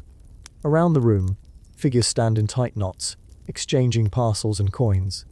The air smells of oil and damp rope. A woman sells silk stolen from a noble's chest. A man offers dried herbs that fell from a monastery's wagon. You pass crates labeled in Latin, full of spices worth more than gold, likely rerouted from ships in port. The black market is a heartbeat beneath the law, too essential to kill, too dangerous to name. A young boy brushes past you, muttering an apology. Your hand goes to your belt instinctively, empty. You spin. He's already darting through the crowd, clutching your coin purse. You chase him, weaving through buyers and smugglers, until he ducks through a side door into the rain. Outside, the alley is narrow, slick with runoff. You catch him easily. He's small, fast but cornered. He glares, eyes bright with defiance. You'd have done the same. You stare a moment, then laugh softly. You're right. You take back half your coins and hand him the rest. Next time, pick someone slower. He blinks, startled, then grins. Deal. And just like that, he's gone. For a moment, you stand there listening to the rain. The world feels strangely circular. Every thief stealing from another, each pretending there's a ladder out of this pit, when really it's just a loop. Back inside, a commotion erupts. A man has been accused of passing counterfeit coins. The crowd closes around him, tense and buzzing. The fence from earlier steps forward, shaking his head. We don't bring heat here, he says quietly. You know the rule. The accused man protests, voice rising. They're good silver, I swear it. Someone throws the first punch. Chaos follows. You back toward the door, heart pounding. The market is dissolving into violence now. Shouts, crashes, the sound of metal scraping wood. A lantern falls, shattering. Flames bloom like sudden day. You run. Outside, the night explodes with noise. Men shouting, boots hammering. Soldiers, this time for real. You slip into the shadows by the river, crouching beneath a bridge as the water rushes past. Above, you can see torches moving, hear orders barked in clipped voices. They'll call it a raid, a blow against thieves and smugglers. By morning, the merchants will reopen their stalls, pretending none of this exists. And the black market will simply shift somewhere else. Because hunger doesn't vanish when you outlaw it. Historians still argue whether medieval trade in stolen goods helped build early capitalism or merely exposed its rot. You suspect both. After all, the same men who buy fallen silk at midnight will preach virtue at dawn. You wait until the torches fade, then crawl out, soaked and shaking. The bridge above glows faintly with moonlight. A rat scurries along the stones, unbothered. You think of the boy again, running through the rain with half your fortune. Somehow, the image makes you smile. You've learned one simple truth tonight, in a world built on theft. The cleverest thieves are those who steal time. One night more, one sunrise unearned. The city lies quiet behind you as you start walking once again, feet slapping softly against the wet earth. Somewhere far ahead, beyond fields and fog, lies another road, another chance to vanish before morning. Rain turns to mist by dawn, thin and white as breath. You walk through it until the town is no more than a smudge behind you, the road a ribbon fading into nowhere. The air smells of wet hay and smoke. Someone's breakfast fire carried on the wind. After a while, you start to notice the small details again, the steady creak of your boots, the weight of the damp cloak on your shoulders, the rhythm of your heartbeat as it matches the sound of distant bells. You could almost believe life has slowed down again. Almost. You pass a small shrine by the roadside, a stone virgin worn smooth by time. Someone's left a crust of bread at her feet. Hunger tempts you to take it, but superstition stops your hand. Not everything left unguarded is meant for you. A mile ahead, a crossroads appears. A rickety signpost points east toward the coast, south toward a place called St. Elwic's Parish. You choose south. People talk less near the monasteries. Gossip burns slower there. By noon, the clouds thin, and you reach another village, larger than you expect. Cottages line the muddy road, and at its heart stands a crooked inn called the Angel and the Axe. The carving above its door shows both in the same hand, a reminder that mercy and punishment often wear the same face. You step inside. The warmth hits first, then the murmur of voices. A dozen people fill the room: farmers, drovers, and, at a corner table, two women playing dice, laughter sharp as glass. You take a seat near the hearth. The innkeeper, a stout woman with an apron dusted in flour, eyes you curiously. "Traveling alone?" she asks, pouring ale before you can answer. You nod. "Work keeps me moving." "What kind of work?" "The kind people don't like to name out loud." She snorts. "Then you'll fit right in. Half this room's running from something." You sip the ale, sour but welcome. On the far side of the room, one of the dice players glances your way. She's young but not soft, her hair tucked under a wool cap, her eyes assessing like a merchant's. A few minutes later, she stands and walks over. "Haven't seen you before," she says. "You new to St. Elwic's?" Passing through. She sits without asking. "Then maybe you can carry something for me." To the coast. You raise an eyebrow. "What kind of something?" "Something that'll fit in your pocket. Won't make a sound, and isn't technically mine." You smile despite yourself. "And what do I get?" "Half the coin once it's sold. More if you don't ask questions." Her confidence is disarming. You've met men who talk like this, but rarely women. She's not reckless. She's practiced. The kind of thief who learned early how to walk unseen in a world that watches twice as hard. Her name, she says, is Marin. She steals not for thrill but for arithmetic. 3 brothers at home, 1 sick mother, a husband lost to war. The church says to pray, she mutters. I say the Lord helps those who help themselves. You laugh softly. He'd probably like you better than most priests. She grins. Flattery doesn't earn trust. Actions do. The job is simple: deliver a pouch to a man named Cormac near the docks 2 days south. Inside are silver rings engraved with a noble crest. Small, easy to hide, and likely worth a fortune to the wrong buyer. You agree. You need the coin, and maybe, deep down, you crave company again. That night, you and Marin share the road. She moves lightly, knowing how to vanish in shadows, when to speak, and when silence is safer. Along the way, she tells you stories, half rumor, half truth. One about a lady who ran a secret guild of female thieves from a convent. Another about a queen who disguised herself as a servant to steal her own jewels back from her husband's mistress. You can't tell which she's making up, and it doesn't matter. Her voice makes the night less empty. At camp, she teaches you a trick with knots. How to bind a purse so tight it can only be opened with a twist known to the maker. Learned that from a fisherman, she says, tying it blindfolded. Men always underestimate what nimble fingers can do. You nod. Watching the firelight dance on her hands.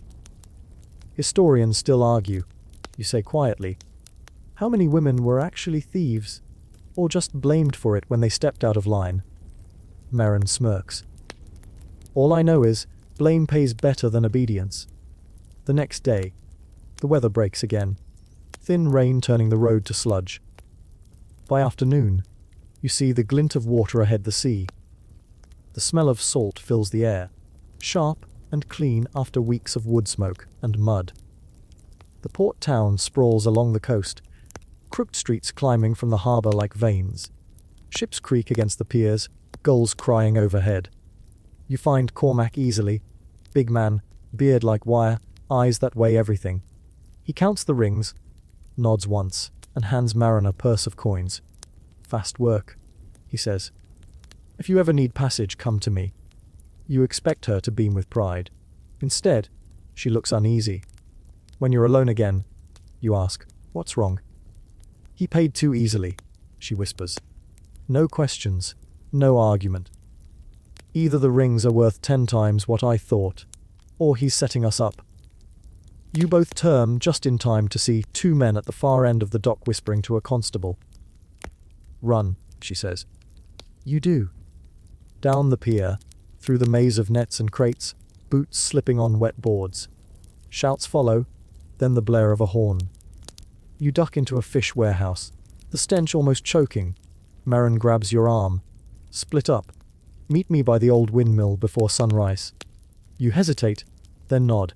She vanishes into the maze. You stay low, waiting as footsteps thunder past. The constables rush by, torches flickering. You slip out the back and into the dunes beyond town, your heart hammering. The windmill waits on the cliff, its sails broken and still. You crouch beneath it as night stretches long. No sign of Marin, only waves, cold and endless below. When dawn bleeds over the sea, you finally see movement. A figure climbing the hill, cloak flapping. Relief floods you, until you notice the limp, the blood on her sleeve. She collapses beside you, gasping. They caught me, she breathes.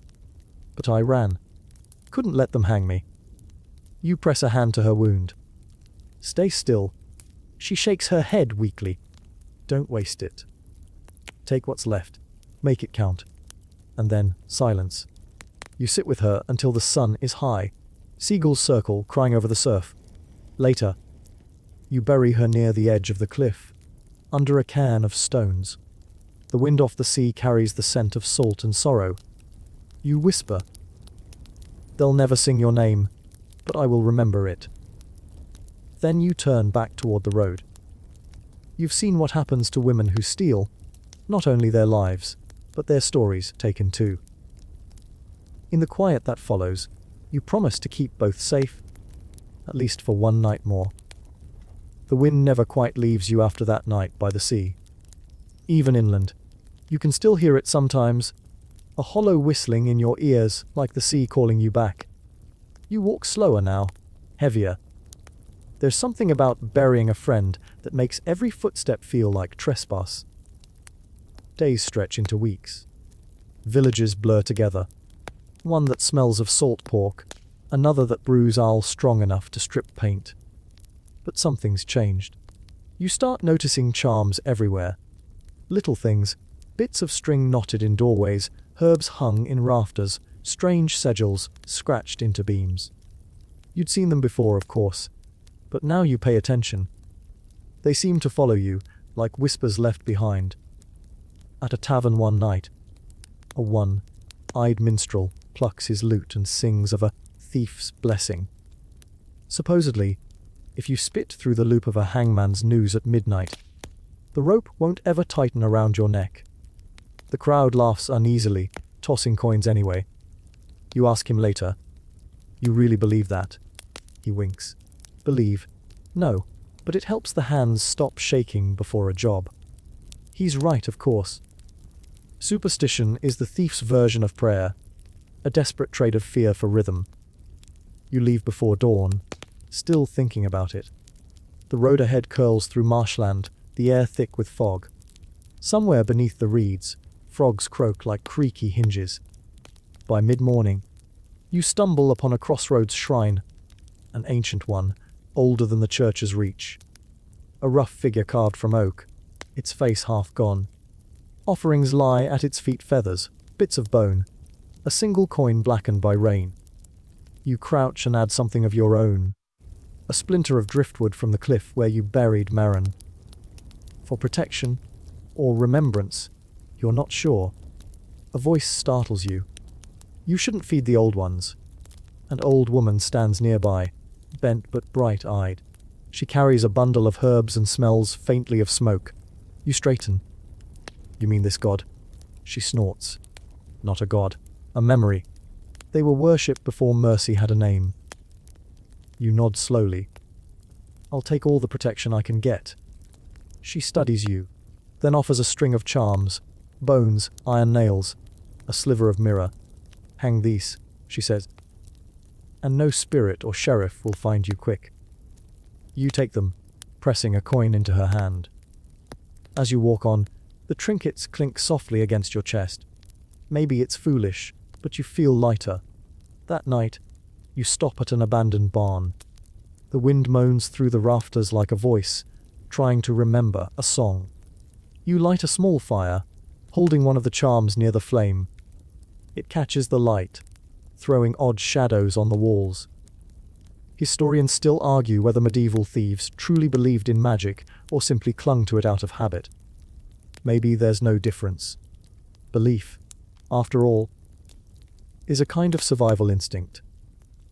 You think of all the rituals you've seen: bread broken before a job, shoes turned backward, coins kissed before hiding them, small gestures that made chaos feel negotiable. You fall asleep to the sound of the wind and wake just before dawn, uneasy. Something's wrong. The fire's cold, the air thick. The charm you hung from your belt is gone. Then you see him, a shadow near the doorway, tall, unmoving. For a heartbeat, you think it's a ghost. Then a lantern flickers, revealing a man in a dark cloak, face rough as bark.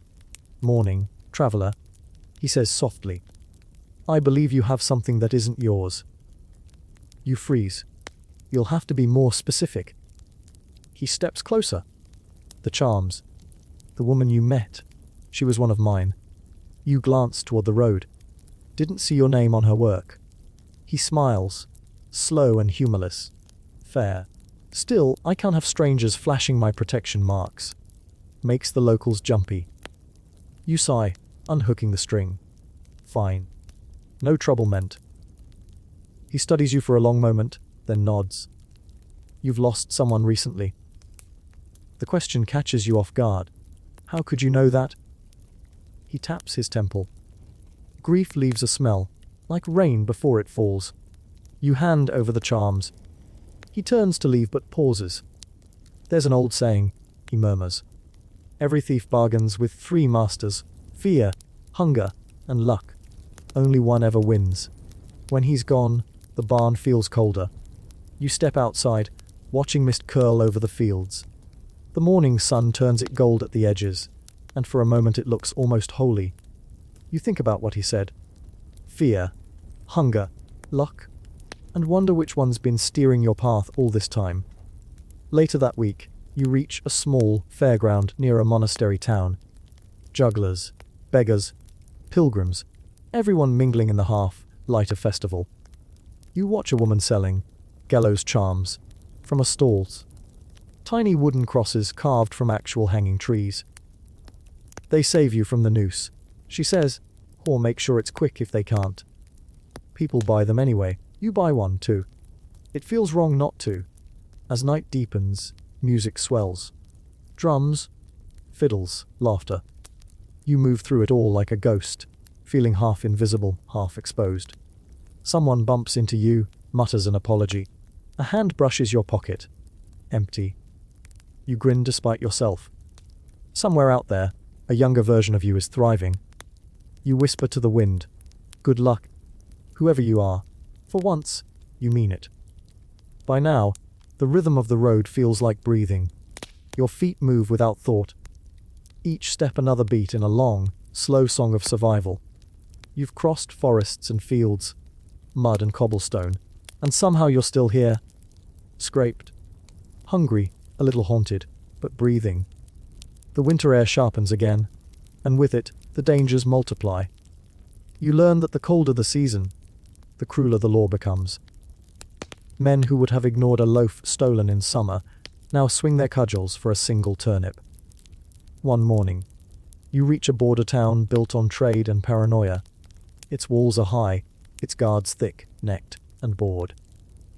You slip in through a broken drainage gate, the kind of passage that smells like secrets. Inside, the market thrums. Stalls crowd the square, spices, silks, fish packed in salt. You notice a group of watchmen, who clearly aren't. They move too lightly, laugh too quietly. Fellow thieves, working the edge between visibility and invisibility. You keep your distance, but they notice you anyway. A red-haired girl approaches, smiling like a cat. "You're new," she says. "Just passing through," you answer. "Everyone says that," she laughs.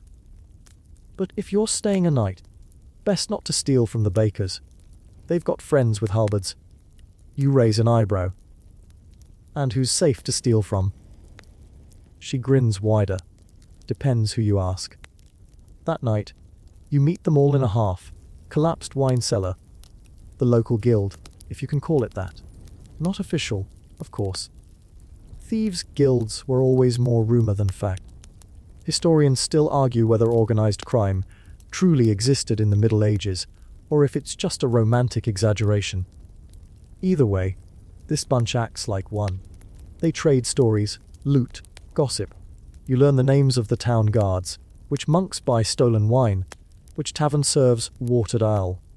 It's a web, fragile but efficient. Their leader, a thin man with ink-stained fingers, calls himself Master Finch.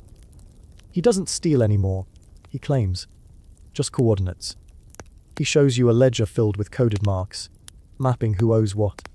It's less a book of crime than a nervous system for the underworld. You tell him you're not looking to join, just to pass unseen. He studies you, then nods. That's what they all say. But the road's long, friend.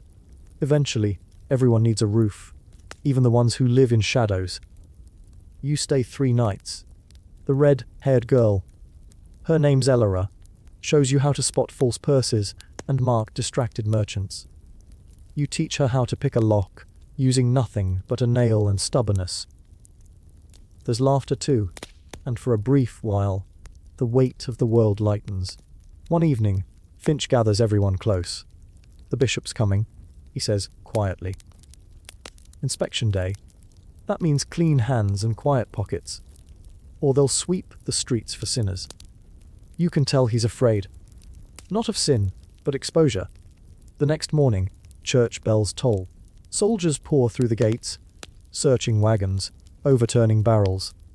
You blend into a crowd of pilgrims, head bowed, cloak drawn tight. Alara's eyes meet yours once, then vanish behind a curtain of soldiers. You slip away down an alley, heart thudding.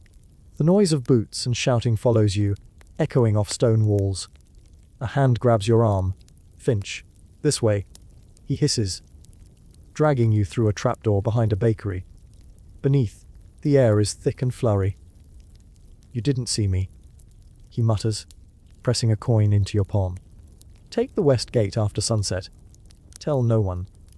When you finally crawl out, the town's quiet again. Too quiet. You find out later that Finch was caught, his ledger seized. The bishop declared it proof of moral decay, and ordered the lot burned. The townsfolk cheer, of course. They always do when they think evil's been exorcised. But in the alleys, whispers persist. Someone saved a few pages from the flames. Someone new is already taking notes. That's the thing about thieves. They don't vanish, they adapt. You leave the town at dusk. Behind you, smoke curls into the sky like a warning. Ahead, the horizon glows with faint twilight, and the road bends toward the unknown. A week later, you stop at a monastery famous for its relic of forgiveness. Pilgrims believe touching it absolves any sin, theft included. You queue up with them, feeling half foolish, half curious. When your turn comes, you reach out and lay your fingers on the cold bronze surface. Nothing happens. No thunderclap, no divine warmth, just silence. but maybe that's its own kind of mercy.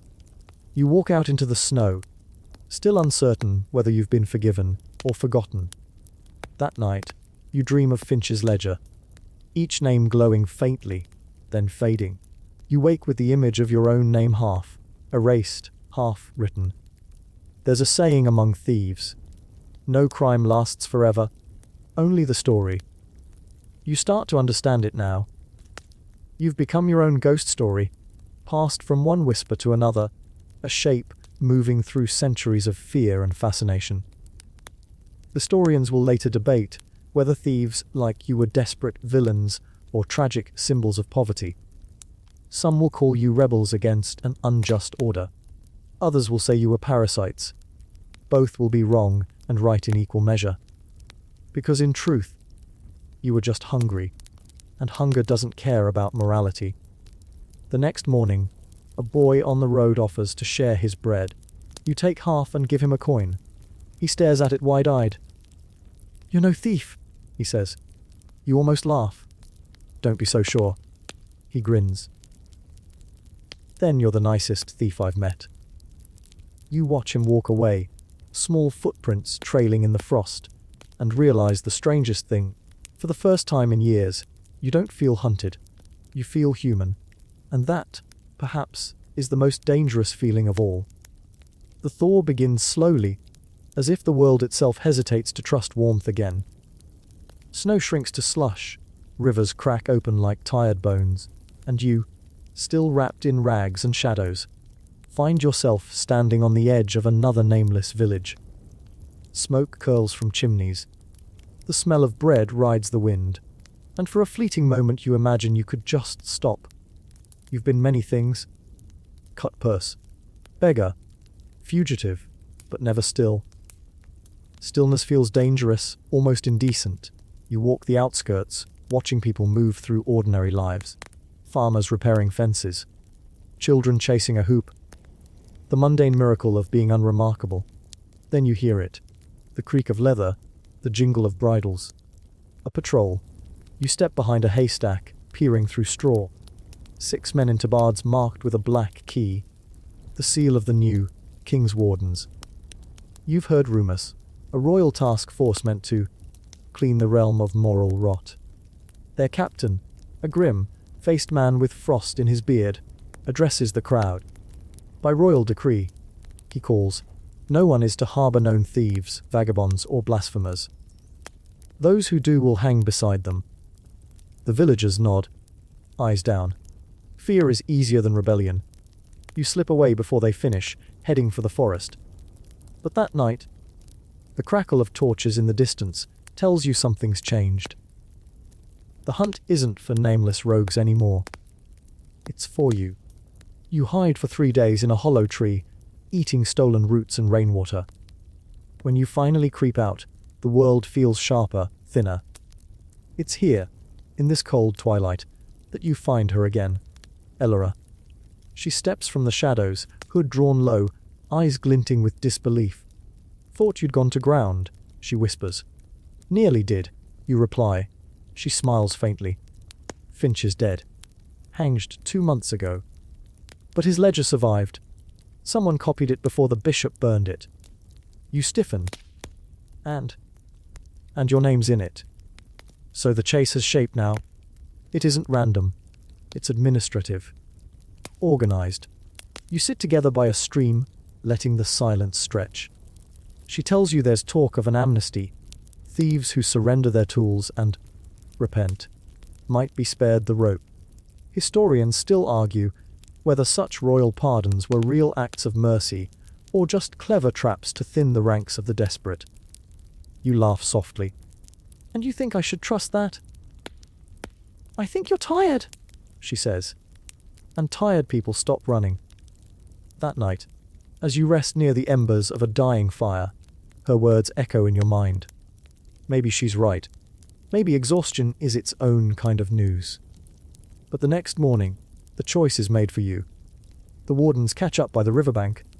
You spot them too late. Shields glinting through fog, horses pounding mud. You run, not out of hope, but habit, through reeds across a half-frozen ford. An arrow hisses past, another buries itself in a tree, and then you fall. The mud sucks you down, ankle twisting, vision blurring. A boot presses your shoulder. You look up into the captain's weathered face. "So," he says, the famous ghost of Finch's book. You manage a smirk. Ghosts don't get caught. Then maybe you're not dead enough. They haul you upright, bind your hands, and march you back to town. The villagers stare as you pass, some with pity, most with relief. Someone throws a rotten apple. You're dragged into a wooden cage, left to wait while the captain writes his report. It's a long night. Rain seeps through the bars. You think of all the thieves who came before you. The nameless, the forgotten, the ones who never had stories. You imagine them sitting beside you silent, watching. At dawn, the captain returns. "The king wants examples," he says quietly. "But I'm not without mercy." He hands you a piece of parchment. "Sign this, confess your crimes, and you'll lose a hand instead of your neck." You stare at the paper. The ink gleams black as judgment. Your hands shake, but not from fear. "Tell me something," you say. "Do you sleep well after?" He hesitates, then answers honestly, "No one does." You take the quill, but instead of signing, you draw a small mark. An open circle with 3 lines, the thieves' old sign for unfinished business. He frowns. "What's that supposed to mean?" You meet his eyes. It means the story's not over. Later that day, Elara appears in the square disguised as a nun. You catch her gaze through the bars, just long enough for her to mouth 3 words, "Wait for rain." Hours later, the sky obliges. Thunder rumbles. The crowd gathers. The captain reads the sentence, voice drowned by the downpour. Then, in the confusion, smoke. Screams. A sudden crack of wood. The cage bursts open from behind. A cart wheel rolling free. You're shoved into the chaos, hands bleeding, legs sprinting before your mind catches up. Alara's there, face streaked with soot. "This way!" Through alleys, through storm, through the brief miracle of survival. When you finally stop, you're miles outside the town, soaked and shaking. She laughs breathlessly. "Told you to wait for rain." You manage a smile. You always did like a dramatic exit. Only kind worth making. For a while, neither of you speak. Just the sound of rain easing into quiet. The world washed clean again.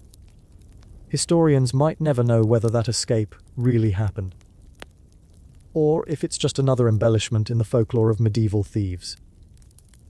But sitting there under the dripping trees, hearts still hammering, it doesn't matter. You're alive. And in a world built on punishment, that's rebellion enough. Dawn breaks pale and untrustworthy. The rain has turned to mist, curling low around the trees like a ghost reluctant to leave. You and Elara move through it in silence, your breath clouding in rhythm, with the horses tethered beside you. You've stolen the horses. Of course you have. And the irony isn't lost on either of you.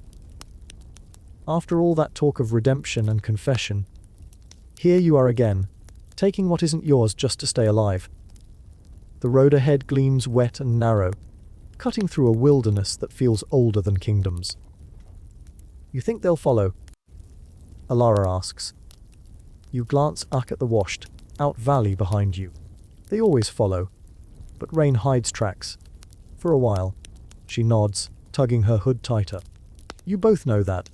A while might be the only kind of mercy the world ever offers. By midday, the clouds lift enough to reveal a ridge ahead. From the top, you can see everything a sprawl of green and grey, smoke from villages curling lazily into the sky. The air smells of pine and thawed earth, and for a moment you could almost mistake this for peace. But peace is a trickster. You've learned that too well. Down below, a narrow river gleams like a blade. Along its edge, ruins crumble, an old watchtower, half swallowed by ivy. You steer your horse that way, drawn by instinct more than plan. Shelter, you think. Inside, the tower is quiet but not empty. Someone's been here recently. A pile of ashes. A still faintly warm. A jug of water. A scrap of fabric marked with the same symbol you drew in the captain's ledger, an open circle with 3 lines. Alara kneels, tracing it with her finger. Yours. You shake your head. Oz, it hits you then. The guild isn't gone. Not really. It's scattered, like sparks after a fire, each one waiting for a breath of wind. That night, you light a small fire in the ruin and eat what little food remains: stale bread, a bruised apple, a bit of dried meat. Alara hums softly, some half, remembered tune from a time before survival was her only profession. The flames dance on the cracked stone walls, painting you both in shades of gold and ghost. You ever think about stopping? She asks suddenly. You stare into the fire. Every day. And then I remember the rope. She laughs softly. Always the realist. Always the survivor. Historians still argue whether thieves of your time were driven by greed or by the crushing weight of poverty. Some records paint them as organized gangs, others as lost souls drifting between famine and gallows. The truth, as always, sits somewhere muddy in between. You lie awake long after she sleeps, listening to the rain start again.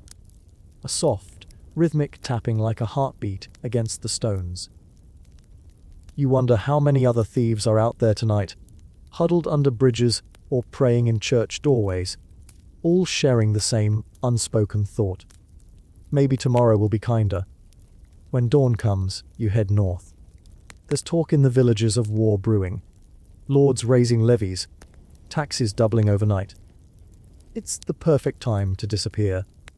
Soldiers and criminals look the same when hunger's in charge. You and Alara pose as traveling merchants, selling trinkets and mended boots. In a town near the border, a friar blesses your wares and tells you even sinners can serve God by mending what's broken. You almost tell him that's the best definition of thievery you've ever heard. Days turn into weeks. The seasons tilt again, the sun rising higher, the air turning sweet. For a while, the warden's shadow seems to fade. You begin to believe you might just slip out of history altogether, until one night, you return to your camp to find it torn apart. Elara's pack is gone. Her horse, too. In the dirt, a single black feather, a warden's arrow fletching. Your chest tightens. You follow the trail until dawn, through thickets and streams, until you find her. She's bound to a tree but alive, bruised, defiant. Thought you'd never catch up, she says through split lips. You cut her free. How many? 2. Maybe 3. They'll be back. You don't wait to test it. You both flee, hearts hammering. By nightfall, you reach the marshes again. The same kind of fog, snarled wilderness where this all began. Everything feels circular, like a story refusing to end until it repeats itself. As you cross the bog, a lantern glows ahead, too steady to be firelight. Voices murmur, wardens. You pull Alara behind a fallen log, mud seeping into your boots. You can make out their words through the mist. Still breathing orders are to take them alive. The king wants them for the gallows feast. You glance at her. She meets your eyes and whispers, "No cages." You both know what that means.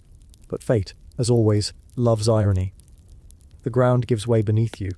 A hidden pit, half collapsed, filled with roots and rainwater. You fall hard, breath punched from your lungs. Above, shouts. Lanterns bob closer. You grab Alara's arm. Climb. Go. She shakes her head. Not without you. You push her upward anyway. Then we both hang. For a moment, she hesitates, then grips your wrist. We've outrun the world before, she says, eyes fierce. We can do it again. You brace against the pit wall, mud sliding under your fingers, and somehow, impossibly, you both claw your way out. By the time the wardens reach the pit, you're gone. Ghosts again, swallowed by fog. That night, the two of you collapse beneath an oak, too exhausted to speak. The stars flicker weakly through the mist. and the world feels huge and indifferent. Elara whispers, half laughing, half weeping, "We're cursed, you know." You smile into the darkness. Maybe. But at least it's an honest curse. For a long while, neither of you move. The night is kind enough to stay quiet. Somewhere in the distance, an owl calls. The air smells of moss and second chances. You don't know where the road leads next, only that you'll keep walking it. Because that's what thieves do.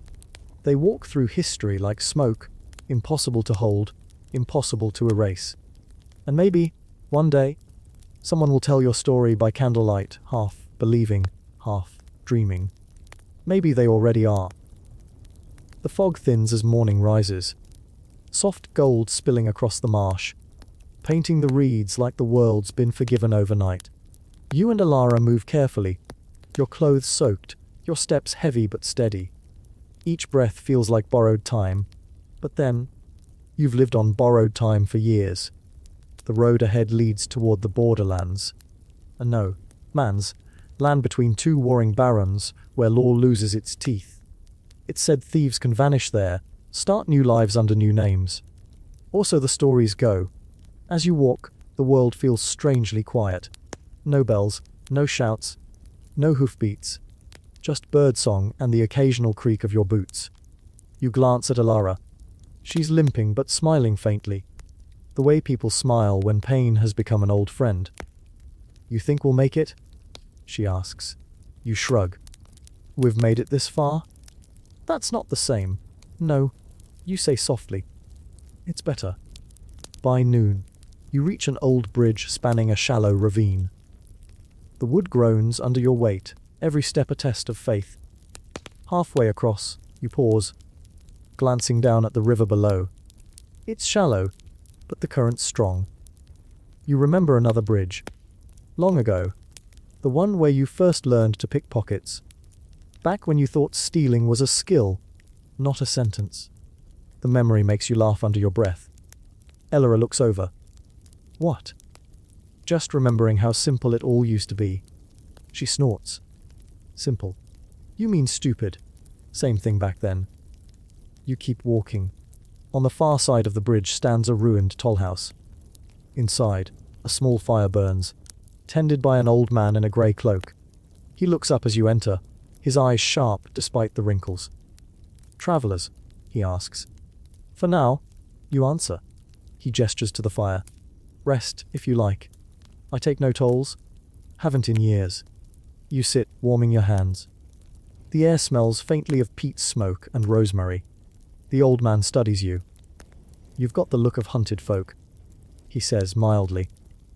"Don't bother denying it. I've seen that look in mirrors." You trade a glance with Elara. "We're just passing through." You say carefully. He smiles thinly. "Aren't we all?" He pokes at the fire. "There was a time I took coins from every soul that crossed that bridge, said it was the king's law. Truth was, it was mine. Then one day they caught me, took my hand." He lifts the sleeve, an empty cuff, scarred and pale. "Told me to repent. I told them I'd already paid." For a while only the fire speaks. Then he adds quietly, "You can stop running, you know. Sooner or later everyone does." You stare into the flames. And what happens then? He shrugs. You find out whether you were running from the gallows. Or from yourself. Elara stands. "We should go." You nod, but before leaving, you toss a coin into the old man's lap. "For the toll," you say. He chuckles softly. "Then may your road charge you nothing more." The sun's low when you reach the last ridge before the border. Below lies a patchwork of farmland and ruined keeps, smoke rising from distant fires. It's both ugly and beautiful. Chaos and freedom side by side. You and Elara sit for a long time, watching it all. She breaks the silence first. "If we cross, we can't come back." "Would we want to?" "I don't know." She looks at you. Eyes tired but alive. "Maybe we already died back there, and this is what comes after." You laugh softly. "Then hell's got a nice view." For a while, neither of you speak. Just wind and memory. Historians will later wonder whether thieves ever truly escaped justice, or if the wilderness simply buried their bones too deep to find. Some say the clever ones became mercenaries, traders, even priests. Others say they wandered until time forgot their names. You prefer the second version. There's more peace in being forgotten. As dusk settles, you make camp near an old oak. The branches sway gently above you, whispering like old friends. You share the last of your bread and watch the stars come out, each one reflected in the shallow puddles left by rain. Elara speaks without looking up. Do you ever regret it? The stealing, the running, all of it. You think for a long time before answering. Sometimes. But then I remember what it was like to starve, to beg, to be invisible. At least as a thief, I chose my own hunger. She nods slowly. Maybe that's all any of us ever wanted. When she finally drifts off to sleep, you stay awake, tracing constellations in the dark. Your fingers twitch unconsciously, as if still picking locks in your dreams. A faint breeze stirs the grass. The night hums softly, almost kind. You think of Finch, of the old woman with her charms, of the captain who couldn't sleep, of Marin's laughter over crashing waves. Every life you touched, every shadow you borrowed, they all blur together now, a college of survival. And for the first time, you don't feel cursed. You feel finished, not redeemed, not punished, just finished. You lie back on the cold ground exiling. Somewhere in the distance, a wolf howls, a lonely, almost human sound. You smile. Guess we made it after all. Elara murmurs something in her sleep, and the night folds around you like a blanket. Maybe tomorrow, you'll wake in another country with another name. Maybe not. But tonight, at least, you're free. And now, as the last embers of that long road fade to grey, you can rest. The thieves' footsteps grow softer, the world's edges blur. The wind that once howled through city gates now drifts, gently through open fields. You can still hear their echoes. The laughter in the shadows, the whispered bargains, the quiet courage it took just to keep moving. They were never heroes, never saints, but they were stubborn enough to live, and that counts for something. Take a breath, slow and steady. Imagine the smell of rain on old wood, the warmth of a dying fire, the steady heartbeat of a world that's finally decided to let you sleep. The past is distant now, its dangers dim to storylight.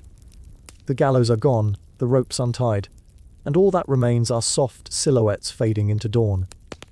You've walked every dark road, outlasted every fear, and earned your silence. The story can end here, not with a chase or a punishment, but with peace. A quiet kind, like waves smoothing sand after a storm. So close your eyes, and let the thieves rest. 2. Let them drift beyond the reach of history, beyond the law, into the stillness that comes after everything. The fire goes out. The stars dim one by one. Sleep easy, traveler. The night forgives all things. Sweet dreams.